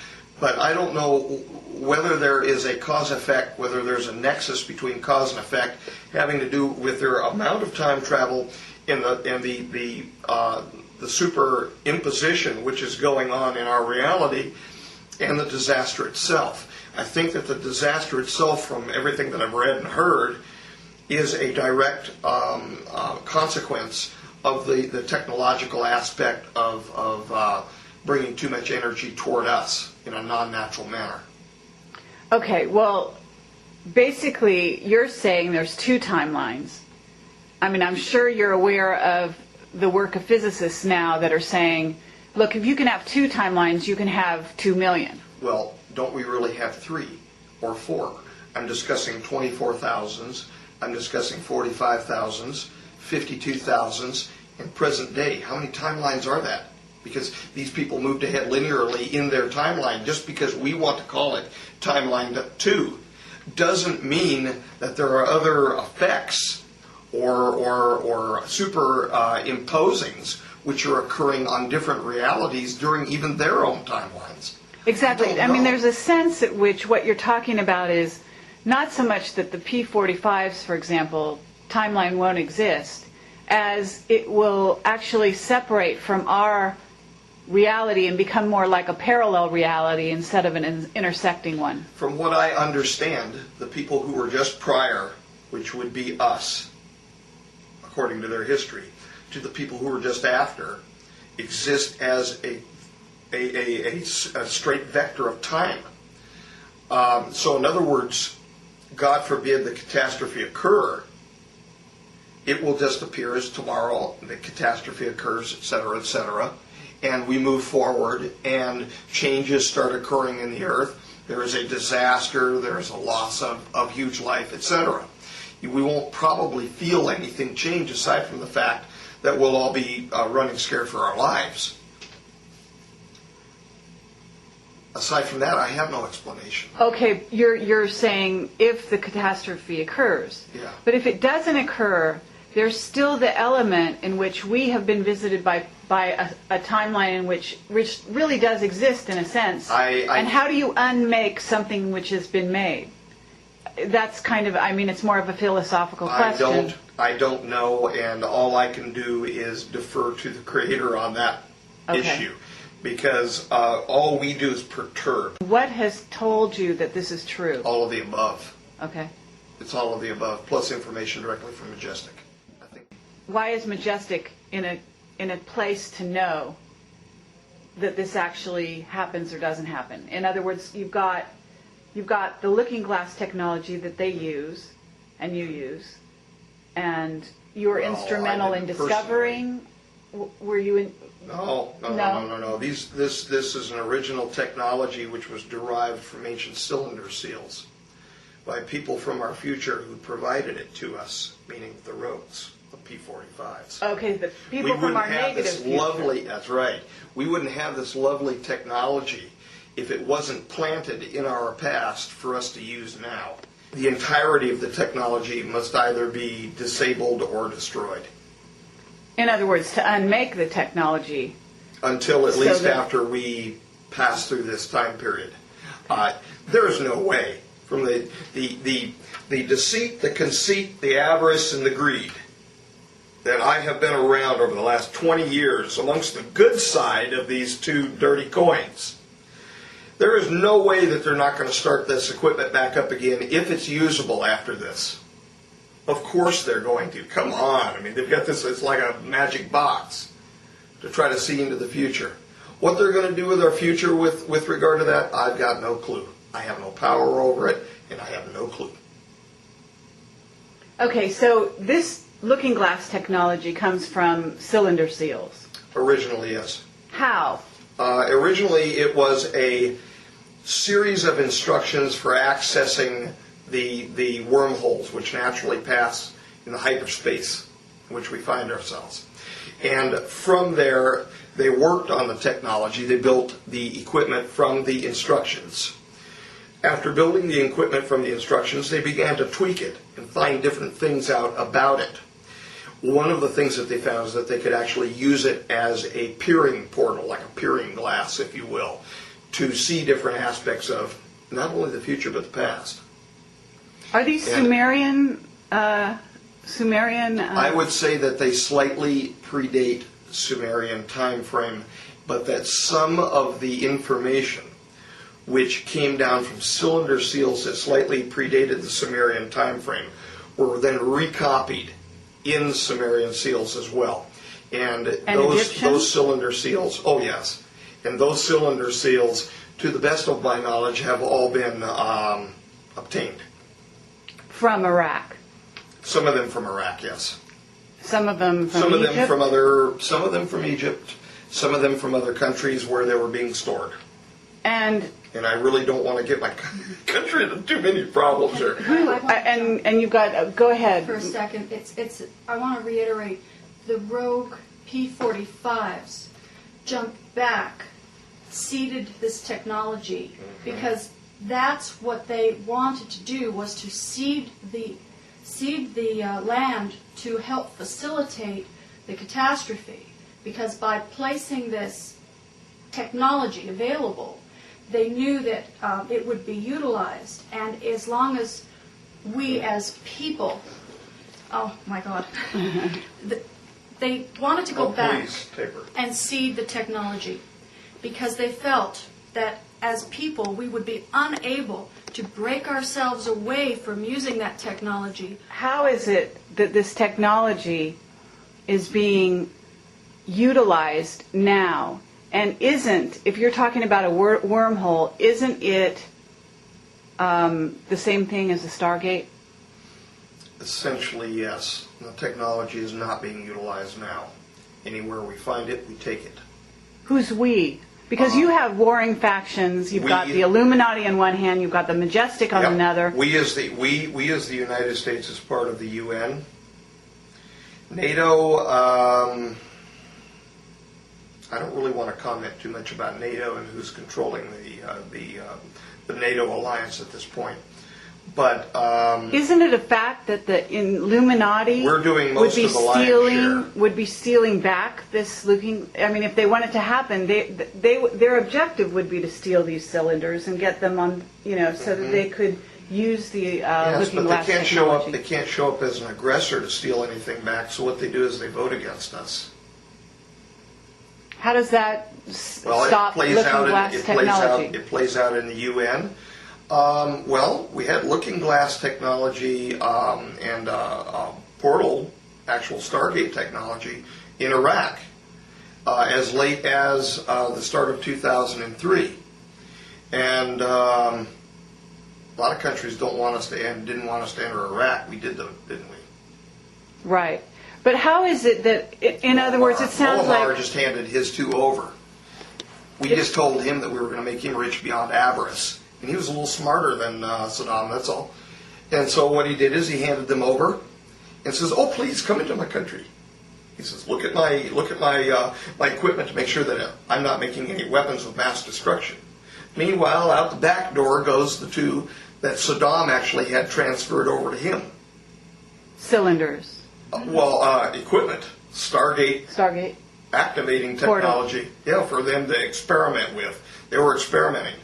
But if the looking glass technology is the same thing, is access as a wormhole. The technology accesses a wormhole. Yes. It also accesses Stargates. Well, that's essentially the same thing. I've been using the term Stargates technology as meaning a machine that accesses a wormhole by spreading out the energy, the strange matter, or whatever it is, and I'm not a physicist, that spreads it out in a compatible way to either communicate through it or passage of information. And that includes also... But it occurs naturally. Stargates occur naturally. Indeed, they do. So how do you close those? You don't, and we don't want to. We don't want to. The history reads that the natural passage of us through this energetic space is a good thing. But it's our use of technology which provokes the catastrophe. So it's our enhancement of this natural system, inappropriate enhancement, which provokes the catastrophe. And so, no, we don't want that to happen. I think that the energetics that we're passing through is part of what's happening to us naturally that's changing us in a positive way. It's part of the loving cosmos that we're part of. I think that's probably one of the factors, not all, but one of the factors for the rise of these beautiful children, the indigo children. and I'm all for it. So we want all to for leave the stargates, the natural stargates. We want to, they are leaving those alone. Right? We want to keep our hands up from nature. Pull our hands away. Get it away from the fruit of the tree of life, so to speak. Get it away and just let nature happen during this time. That will be a good thing.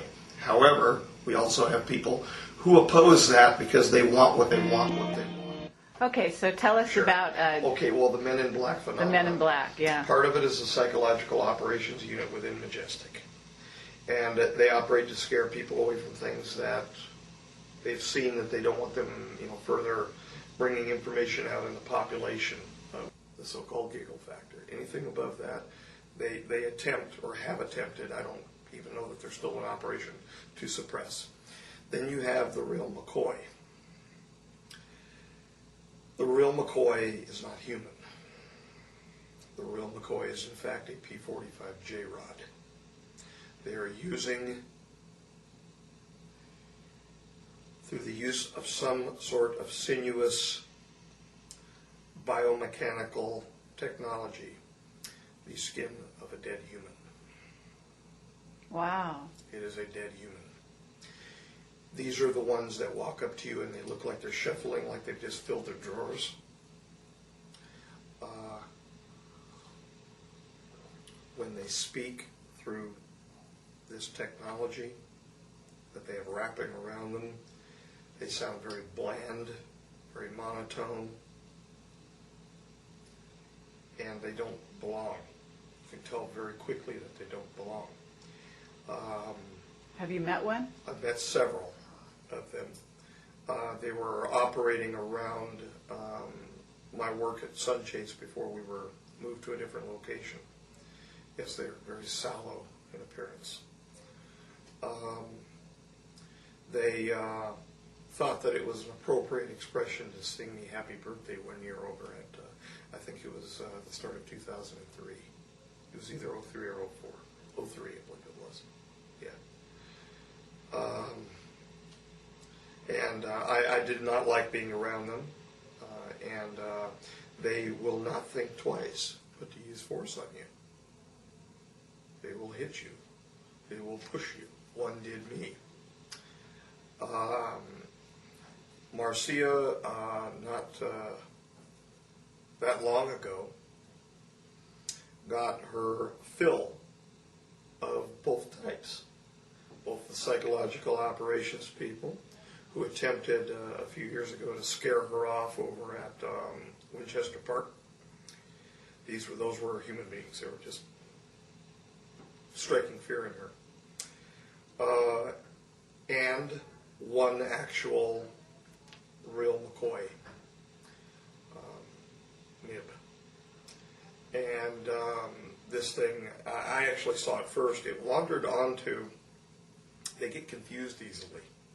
That's a good thing. Wandered onto our property at, where we're presently living. And I was walking home from her apartment at the time, and I thought a child was swinging on the swing. There's a swing set out in front of my apartment. The closer I got, I thought that it was a little older kid wearing black. Then I noticed it had a hat on. And he said, "Swing, fun." He was lost in a memory, apparently, of the person that he was wearing. And I looked at him and got very afraid inside because they carry weapons.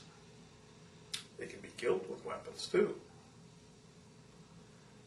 He was not supposed to be on our property. Our security did not do its real job. We're not worried about the two-legged real humans that just walk around. It's these things. So he was the size of a child? Is that what you're saying? No, he was. I thought it was a child on the swing set as I was walking up. It was past dusk, so it was dark out there. So he was a normal size? He was a normal size man, Yep. full-grown person. Yep. Yeah, he was wearing all black and a black preacher's type hat, round brimmed. How do you get rid of him? Well, how do you get rid of Yeah. them? Well, it would be very good if a person could actually. I've got to be careful suggesting that, because they are still human beings. They took him into security. Ultimately, took him into custody. Just want to be careful, liability-wise, of making a suggestion on how to get rid of one of them. But People could miscue, and, Right. and we wouldn't want to have a problem. no, say, well, Dr. Burisch said do this or that. There shouldn't be that many walking around to worry about. But and it wasn't even sent there to deal with me. It was sent there to deal with her. And it found itself apparently lost in a memory in the swing set. And I said, good, swing to it. And inside I'm going, oh, shit. Walked in, keyed the door to my apartment, pressed the emergency button for security, hoping then that they were going to respond. Went in and told my mother-in-law what was going on. She looked out of the window and said, yep. She's been in the Majestic family all of her life. She said, yep. Then the oldest got up, looked out the window and said, that's what one looks like. It was her first experience seeing one. I said, yeah. And I said, Doris, go over here. And I unlocked something and I pulled something out for her. And I said, while I leave here, because I'm going to do the hurt bird routine, lead it away. Because, I mean, there was 3 kids in there. I said, I don't know what its intention is. It may have a lethal intention here, and it's just presently lost. As soon as it gets done swinging, it may pull a weapon out. I said, so if it comes near here, defend yourself and defend the kids. Meanwhile, I'm going to grab something else. Yes, I grabbed a weapon, and I'm going to try to lead it away. By the time I had the second weapon out and was armed, it was walking off already toward her apartment's direction. So I said, okay, well, I still have to get it in case it turns around, because if it knows where I went into the apartment, I have to lead it away because there are kids in here. There's little girls in here.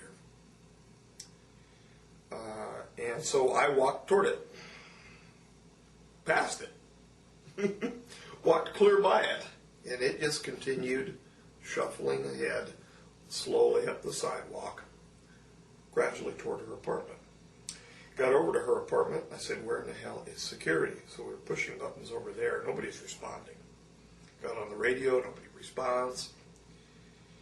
I said, you have a MIB walking toward your apartment right now.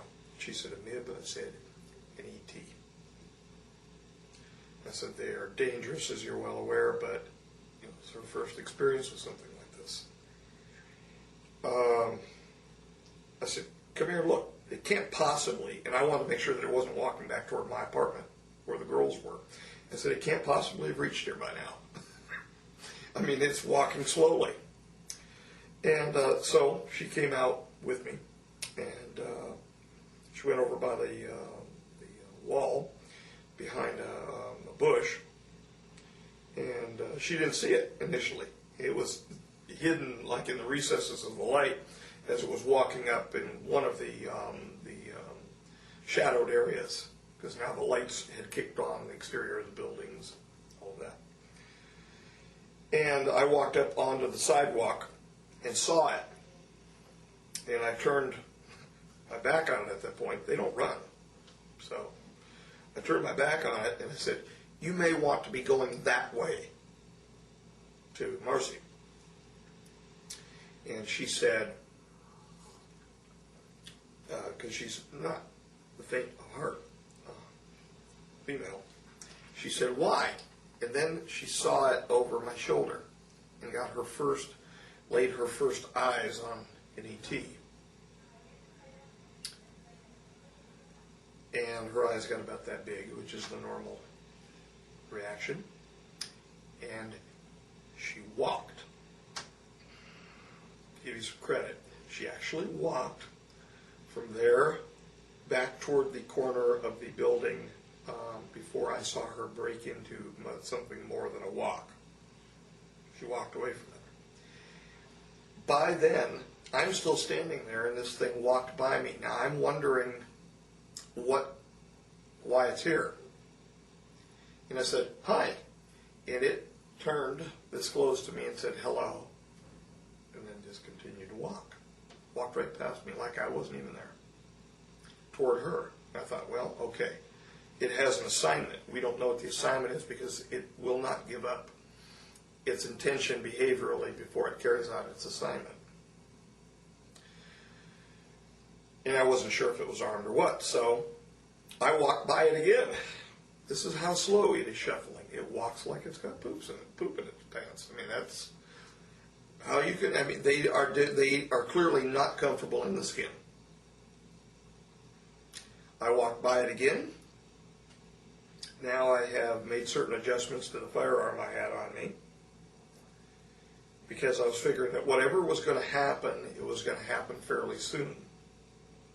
And if it pulled a weapon out, I was going to do what I learned in the police department and do it well for probation. Got back to her, got all the way into her apartment, locked the door. I then said, you go get your gun. If it pulls a weapon out, you've been a former cop too, do what you do, and do it well. By that time, we were both shaking, figuring, this was going to turn into something very bad. It sat down on the stairway outside of her apartment, and it had a bag with it. It was a black bag of some sort, and I didn't know what was in it. It could have been anything. And it just sat there. And then it got up, and it walked past her apartment. And now I'm looking at her like, what the hell is this? Still no security. Finally, after it had made its way all the way to the basketball court area, and stood there and looked around, still confused. Security came up with its weapons drawn and took it into custody. Put it in one of the vans, and off it went. They cuffed it, like a human being would be cuffed, and they took it. She got a couple photographs off. We actually, because it walked down toward the court, I was looking through the window and said, well, there's no way it could hit us from here, even if it does have a gun on it or whatever. She stepped out onto her porch and she took a couple photographs. It was a disposable. I found a disposable camera. It was up on the bookshelf near the door, and I just grabbed it, and that's all I had. She took a couple photographs of it, and we have since made those public on the Eagles Disobey forum. Those are real. It's the real McCoy. The best I could do, the enhancements that show one after another with it, bringing it out from the background. Those are the best enhancements I could do because the original photographs that we put up there too, you saw, it was just basically jet black. There was no carrying of the flash, and it was not set for, night speed or anything like that. It was an indoor-outdoor type daytime camera, a disposable camera, but it was all that was available. Now, security took photographs and all of that, but they don't share them. Right. At the same time, I was doing my weekly reports, and I detailed it in my weekly report, and I allowed that weekly report to be made available too, where I said, the MIB was taken into custody and no one was injured. But he just walked onto her property. Assignment, still to this day, unknown. Well, following 20 years of service for the Majestic, last October the 12th, which was October the 12th, 2005, I was dismissed at the time of their adjournment to complete a final set of orders, if you will, to present the information which I had learned over the last 20 years concerning the extraterrestrial intelligences to the world or to whomever wanted to hear. For the last year's time, we have been committed to a debriefing of my service since 1986, and even actually before that, we've ranged to speaking about my early life as well. We're hoping that within a short period of time, DVDs will be completed and this will be presented, and this will then conclude my service to Majestic with a very big relief, and thank God. Right now, we are presently in the middle of several different projects, inclusive of which is Project Lotus, which has basically been dispatched and dismissed to me after the years of service as well. This Meaning project, it was turned over to you? well, it's been turned over. I don't think that the folks from the former Majestic are continuing to research it all. I really don't think that they want anything to do with it after the problems that we've had and associated problems at a couple different facilities involving, we'll say, extraneous energy emissions around the project. Which have caused some damage to their equipment. Well, to back up a tiny bit, could you tell us what is Project Lotus? Sure. In May of 2001, we traveled to Frenchman Mountain here in Nevada to begin a real project looking for a biomarker for a possible precursor virus. It was a rather prosaic study looking for evidence for panspermia. During the course of that initial investigation, we came across some anomalous activity in some of our data sets. That anomalous activity was ultimately tracked down to very unusual electromagnetic activity associated with silicon oxides. And we have since tracked that anomalous activity to any silicon oxides present in minerals. To wit, the activity is the presence of an emission of electromagnetic bundles containing information. We are presently attempting to further define the nature of that electromagnetic anomalous activity. But we have, in fact, determined that the activity is associated with cells within the terrestrial environment, and that they have effects upon cells in our terrestrial environment, up to and including modifying the genetic material of extant cells in our environment. Are you saying living cells? Yes. We have, together with these electromagnetic emissions that we have defined with relative precision to date to be specific varieties of what we termed as particles. We had to call them something. They're bundles of electromagnetic material, confined discrete bundles, that we believe are possibly related to as far back as the ancient Pavitrakas of the Hindus, subtle matter particles, which could be imparted into our environment and affect changes. Thus far, we have not observed negative changes, meaning the effects of these subtle matter particles, if you will, have not affected our environment negatively. But you have had interruptions as a result of those particles. Well, we've had anomalous activity, you said. We've had anomalous thermal emissions when too much or too little energy was imparted to the silicon oxide bearing material. We have had unusual drains of batteries around the activity, and have not defined why. But there have been two phenomena associated with Lotus that have been particularly striking to me as a biologist. We've had resets of cells which have occurred, and I say resets because I'm trying not to make it sound Frankenstein-like, where there have been heat-fixed yeast cells which have been used as offered, if you will, to this phenomenon as target cells.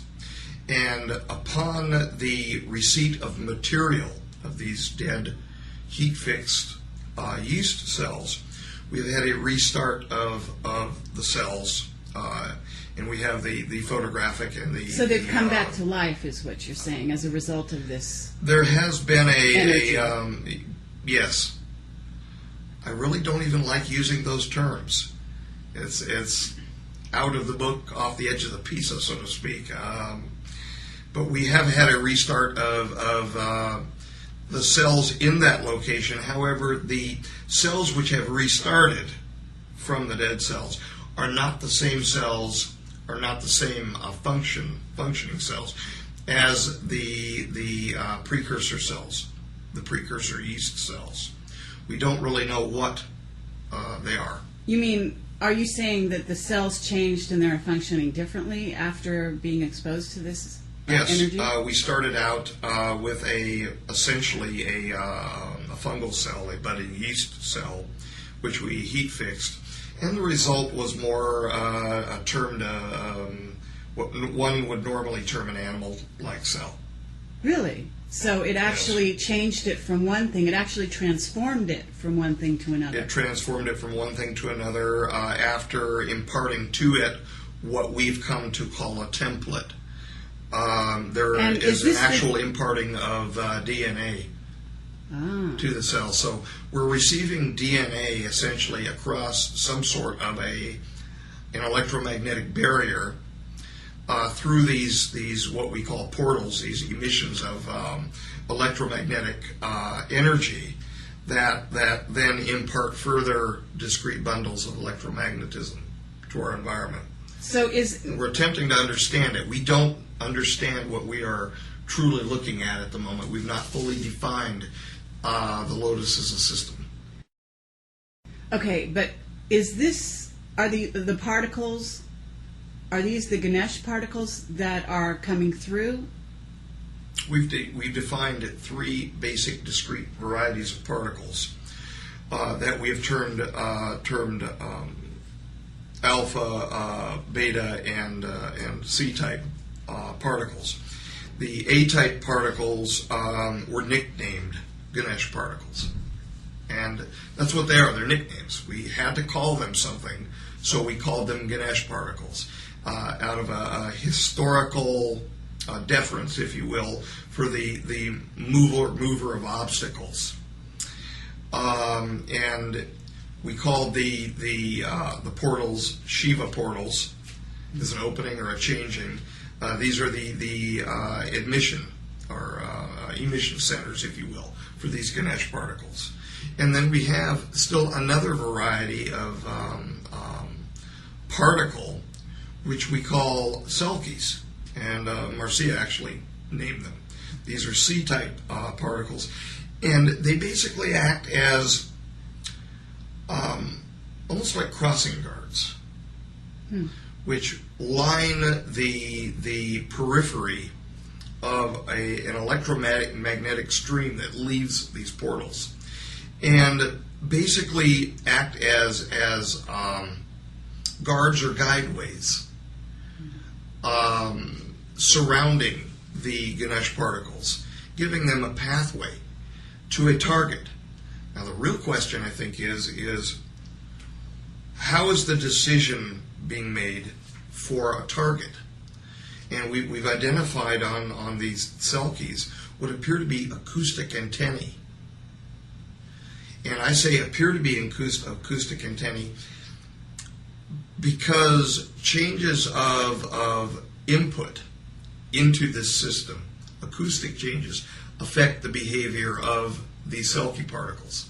Sound. In other words, Yes. Sound is affecting the Selkie particles, causing them to redirect the energy towards a target or away from a target? Causing them to redirect their positions, which confine an electromagnetic stream or a river, if you will, being emitted from these portals. And we've wondered what the portals are. They might be micro wormholes. We don't know. right now. And these are nano-sized portals? Is that No, what you said? these are microscopic sized, somewhere within the 20 to well, I'd be very transient up to 50, but around the 10 to 20 micrometer size. And so they're observable quite readily under a compound microscope if the conditions are held constant and if they are treated delicately. They're extremely transient phenomena. In other words, you don't have a control over them. No. And in fact, we don't do any direct propagations anymore. The last direct propagation was done last November, and we received for the second time an anomalous growth of cells in the medium surrounding the crystal that we were using. We were using a quartz crystal because of the silicon oxide nature of the quartz crystal. And we received an anomalous growth of cells of unknown origin around the crystal. So we do not know where these cells were from.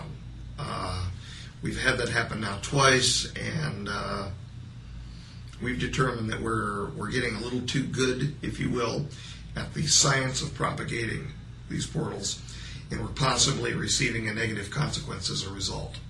In other words, those could actually be an alien life form. Indeed. Okay. Indeed, they could. Very interesting. They could be extraterrestrial. Cells. I mean, they're microscopic, right? So. Right. I mean, we've received a mix of very unusual cells, which I was not able to cytologically type, and also cells which appeared nearly prosaic to our ocean here. Microscopic one-celled organisms, haptophytes. But they came out of nowhere. The material that we had provided to the experiment prohibited a cross-contamination, the ability for this to have been a cross-contamination. So they came from somewhere.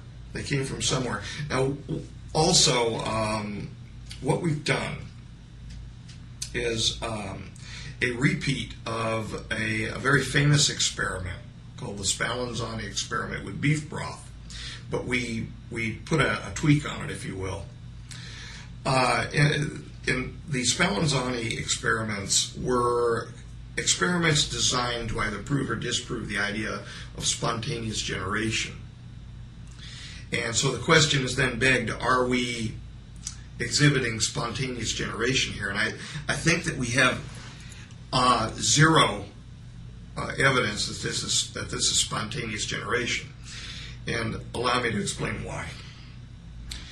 The Spallanzani experiment that we repeated, we did it exactly the way the famous experiment was originally done, with beef broth that had been boiled, but we actually had it autoclaved, so that we had pressure and heat both acting on it, getting rid of all spore formers, everything that could have been present in there as a living organism. We left some open, some closed, and then we did a closed and an open experiment where we applied electricity and a silicon oxide bearing crystal to it. And in the case where we had the closed study done, we received the growth of cells in that closed study, which appeared to me to be neural cells and organized neural cells, to the point where we could actually tell morphologically that there was an ABAB pattern which was developing. I wouldn't say that I was in a panic, but Marcia is nodding her head rapidly off the camera. I was in a near panic to cease the study then and there so that we weren't accidentally producing something with sentience. Wow. Not my right. That would have been an abomination of some variety. I don't practice the tools of science devoid of moral considerations. Some nowadays, I think, have no problem, no compunction against that. I do.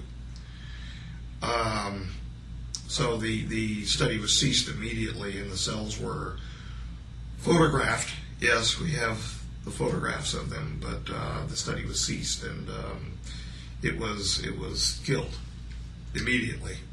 Okay, well, this is really kind of earth-shaking information that you've got here, and